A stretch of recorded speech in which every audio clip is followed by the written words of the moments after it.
My interest in creepy things started at a very young age. I credit this in part to the children's programming of the 90s and early 2000s, which, whether intentionally or not, often scared the absolute bejesus out of me. And from what I've read online, I'm not alone in this. Return the slab, or suffer my curse. Yeah, how many of you remember this guy? If online forums for the past decade are to be believed, I'm guessing it's a lot of you. I know childhood trauma videos are popular, but to be honest, I wouldn't even really call these traumas. Well, most of them. Rather, these are the scares that, while making me want to sleep with the lights on, I still kept coming back to. In no particular order, this is my personal tank of childhood nightmare fuel.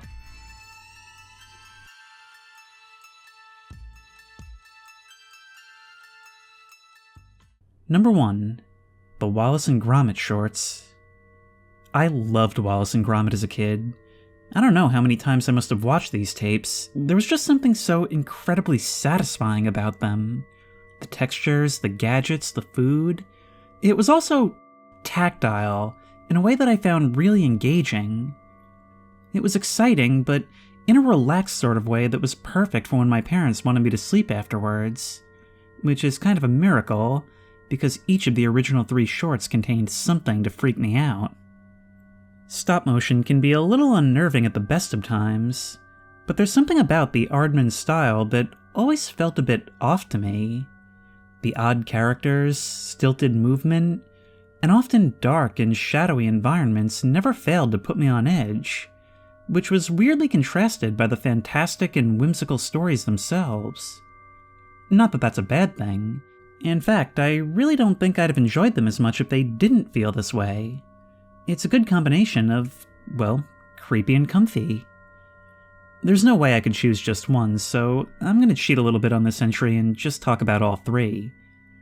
And whatever's going on in this intro. So first was a grand day out. Wallace and Grommet run out of cheese and decide the best course of action is to get more from the moon, which is made of cheese. Of course. They build a rocket in their basement and set off. They at first have a great time sampling the moon's cheesy surface, but soon encounter an oven with legs looking thing? After briefly fiddling with it, they move on in search of more treats, seemingly totally uninterested in the massive implications of this. It turns out to be a robot, and sets about trying to sabotage the expedition. This is probably the most lighthearted short, and the design of the robot itself is quite cute. What creeped me out was just the thought of this distant, desolate place, with one dormant, artificial inhabitant. Not to mention not knowing what kind of danger it might pose while they're up there all alone and totally unaware of its presence. Then there's The Wrong Trousers. This is the one that I watched by far the least as a kid. The story wasn't my favorite, and honestly, it always had a weird way of making me feel just uncomfortable whenever it came on. The smaller story, and taking place mostly inside their house, for some reason just put me a little on edge. Even though I watched it the least, as I grew up, I found it was the one I thought about the most. Wallace gets Grommet an autonomous pair of pants that can take him for walks. Grommet is terrified of the thing, and so is the audience to an extent. But that's not the worst thing in this entry. No, the worst thing? This guy. The, new tenant is the silent, dead-eyed penguin that just comes off as so convincingly sinister. Between his and Grommet's silence, there's nothing said by him, and little is said of him. Yet from a single look, you know what the score is. Of course, he turns out to be the antagonist, but honestly, it almost comes as a relief when his nature is revealed, because as a neighbor, he's just so off-putting. Finally, there was my personal favorite, A Close Shave. This one is much more trying to be scary, but it's still a more downplayed aspect that got me. They take a job cleaning the windows of a wool shop. Wallace develops a relationship with the owner, leaving Grommet to do most of the work. As he does so, however, the owner's dog, a hulking brute called Preston, just watches him from the upstairs windows. For a clay dog, he's surprisingly intimidating in these wordless encounters, and the way he just looms in the windows, and Grommet's unnerved expressions, were really uncomfortable for me in a way I didn't really understand at the time. I guess it was my first experience with something that's just vaguely threatening rather than an obvious danger. Also later he turns into this thing, so that probably didn't help. Number 2. The Scooby-Doo Blair Witch bumpers. Back in the 90s, a series of parody bumpers aired featuring Scooby-Doo characters in a Blair Witch-esque found footage film. It combined traditional animation for the gang with live-action characters and settings. It's a pretty unexpected and fun idea, honestly. But consider this. I saw these as a very little kid. A kid who was extremely familiar with the Scooby Gang, but who had no idea what the Blair Witch Project was. And so, when you show me what looks like real footage of the gang actually terrified for their lives, followed by convincing news coverage of their missing persons case, I'm not thinking, what a neat parody. I'm thinking, oh, golly gee, they're dead. The gang finally got in over their head and stumbled onto horrors beyond human experience, and now both they and my childhood innocence lie rotting in the woods somewhere. Seriously though, watching it now, I do think it deserves a lot of credit for being more than just a shallow reference. It's legitimately well done. Ruby van was found beside a dirt road. Search parties have spent several days searching the woods and found hundreds of Scooby snacks, but no trace of the teenage sleuths have been found. Number 3. Garfield's Halloween Adventure. I was never too into Garfield. I was aware of him, of course, but aside from the occasional newspaper comic, I was never all that interested. So when my 3rd grade teacher put on this Halloween special for the class, I was ready to be bored to death by a cartoon for babies. This wasn't that. It starts off as you'd expect. Garfield gets Odie to go trick-or-treating with him, essentially just to carry more candy, promising only a single piece as a reward. It's a thought-provoking commentary on the exploitation of the proletariat under late-stage capitalism, but it also gets real spooky. It establishes the creepy, comfy mood early on with its jazzy soundtrack and dark, atmospheric backgrounds. The aging of the animation and sound have definitely worked out for it. They decide to widen their trick-or-treat area by setting sail on a rowboat, with Odie soon losing the oars, leaving them to drift wherever the river takes them, which just so happens to be an old dark house on an island, cloaked in fog.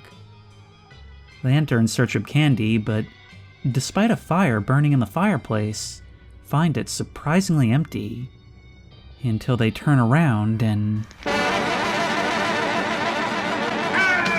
Not only does he have a horrifying appearance, but it's so jarringly out of place with the rest of the art style that it's bound to catch you off guard. And it's not just the way he's drawn. He moves in such a bizarre fashion that seems far more fluid than anything else in the special, but only in short bursts before he goes completely still again. And this is like 2/3 of the way through a show that, up until this point, had been nothing but lighthearted, factory-made Halloween. I definitely remember being jolted awake at my desk when this guy showed up. He then begins telling them the story of the treasure that's buried on the island, and of the ghosts of the pirates who swore they'd return to collect it on this night, 100 years ago. I've always been a sucker for spooky stories told secondhand in media.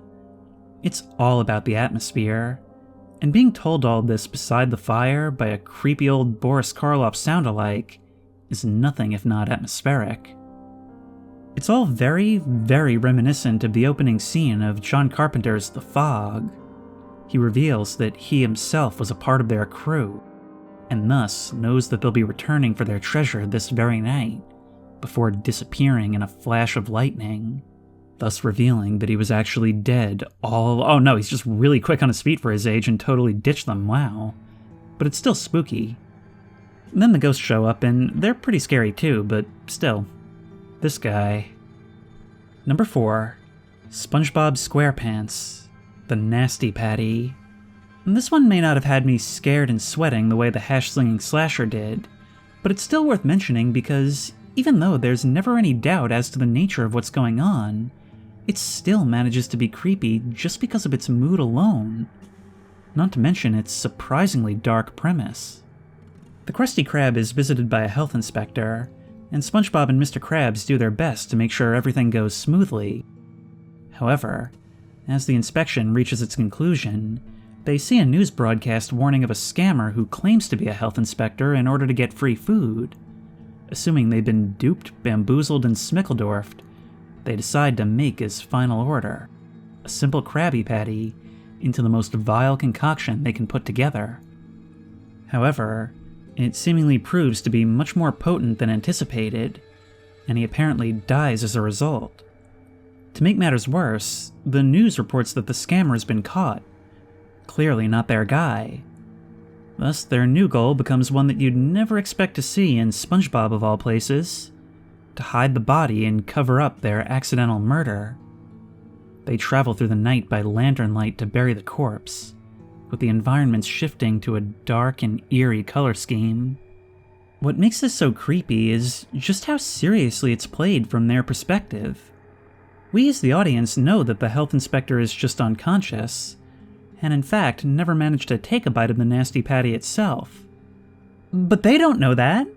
So what we're seeing is what would happen if SpongeBob and Mr. Krabs believed they had accidentally killed someone.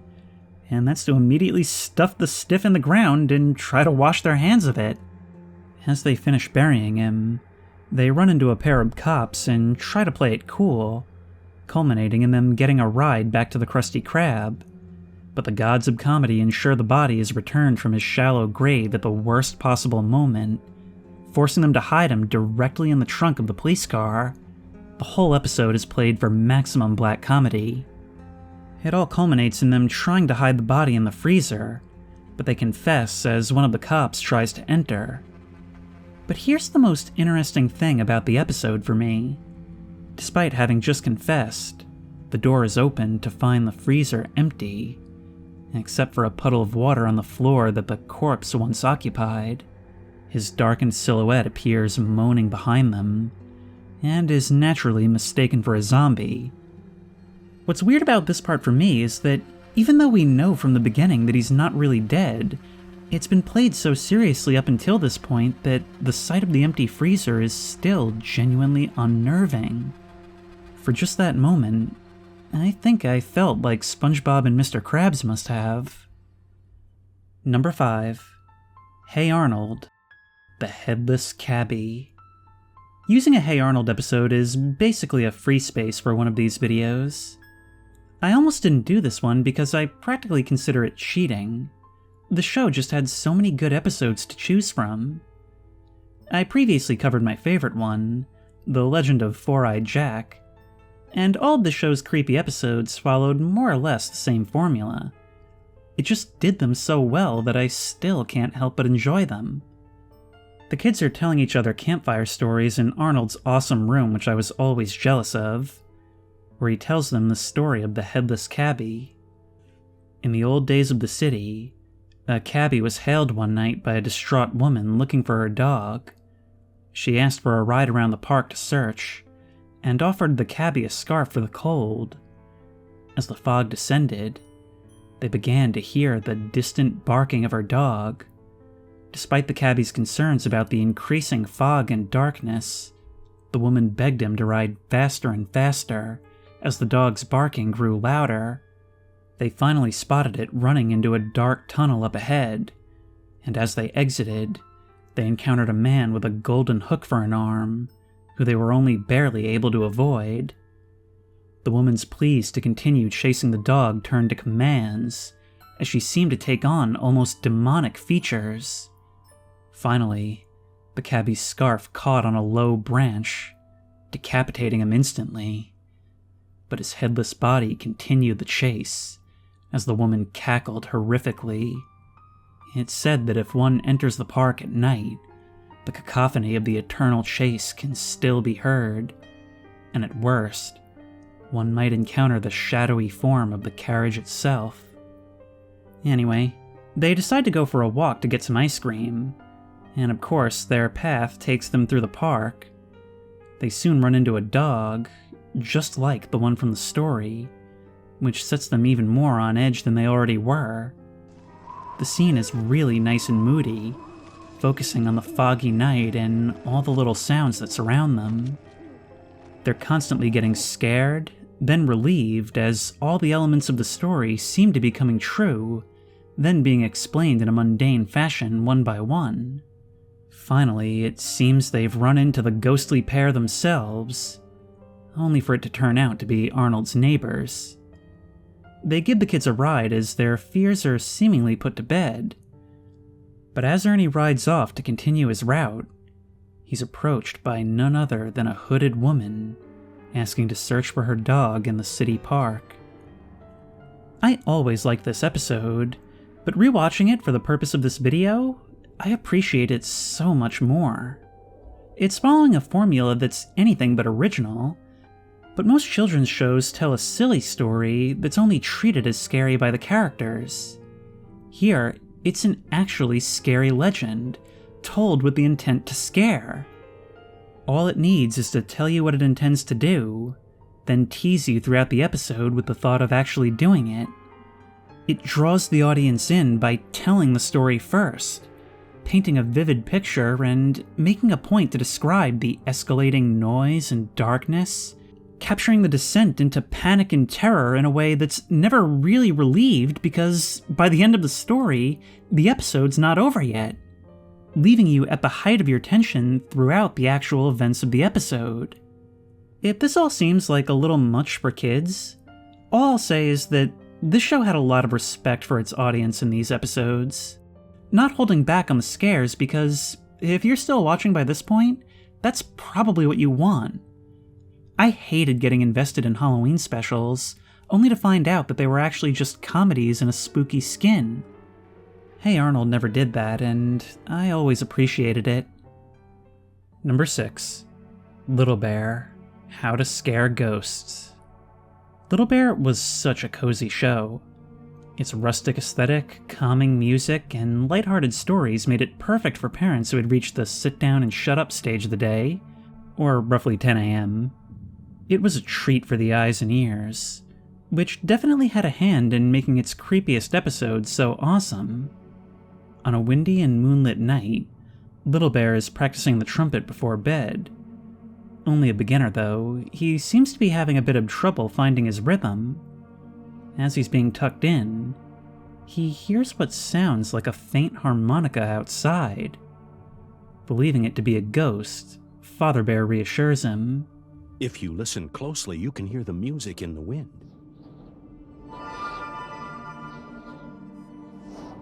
His sleep is restless, though, as he continues to hear the beautiful, ghostly music among the sounds of the windy night. Nervously investigating the house, he discovers the source. A band of raccoons inexplicably loitering in the living room, happily playing their instruments in the dark. Little Bear startles them as he approaches, but they soon get over their fright. He asks them if they're ghosts, to which they respond with amusement, before jokingly agreeing that they are. They invite Little Bear to play with them, and he returns with his trumpet. Together they play a nice little song that almost feels like a tribute to the night, waking up Little Bear's parents in the process. As they wake up and head to the living room to see what's going on, they find only Little Bear, still happily and skillfully playing away, all alone in the darkened house. As he's taken back to bed, it's Mother Bear who once more hears the music, only this time accompanied for just a moment by the mischievous laughter of the raccoons. That's enough ghost stories for one night. Little Bear finally gets to sleep, now comforted by the faint music in the wind. These days, I'm able to see it as a cute little story that might reassure kids who are afraid of the dark. At the time, though, these guys were a little unsettling to me. I found the thought of a band of strangers just appearing in the living room at night and just doing their thing while everyone is asleep to be so creepy. Like they exist without context. The worst thing for me, though, was the contradictions as to what they're actually doing there. They look like normal raccoons and treat being called ghosts as a joke. They admit to being ghosts, but sort of in a sarcastic manner. Yet still, they seemingly come and go with the wind and vanish in the blink of an eye. All this coupled with their teasing tone made this feel way spookier to me than it was probably intended to. I don't know, I guess my toddler mind was a little off-put by the ambiguity of their nature. So that was just some of my childhood nightmare fuel. If you want more, you can check out my previous videos on the subject at the links in the description. I'm drawing from my own experience here, so I'm really curious to know. What were some things that scared you as a kid? Let me know in the comments down below.